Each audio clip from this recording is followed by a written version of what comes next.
tayo ay magbalik loob na. It's time na magbalik loob na po tayo dahil kapag ikaw ay naiwanan ng rapture, hindi ka na kasama. Hindi ka na babalikan ng Diyos. Amen? Ibig sabihin, hindi mo deserve ang langit. Kasi naman, nagpalagay-langit ka.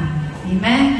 So yan mga minamahal, dapat tayo mga minamahal ay matuto ng manumbalik sa mahal na Panginoon. Magpakainit po tayo kung talagang mahal natin ang mahal na Panginoon. Ipakita natin sa ating mahal na Panginoon, isa tao. Ipakita natin sa mahal na Panginoon at magkaroon tayo ng totoong relasyon sa Diyos na tayo ay maglilingkod sa Kanya hanggang sa Kanyang pagbabalik. Amen? Ganun po talaga mga minamahal ang isang Kristyano. Let's turn to say, when nagsisimba tayo mga minamahal.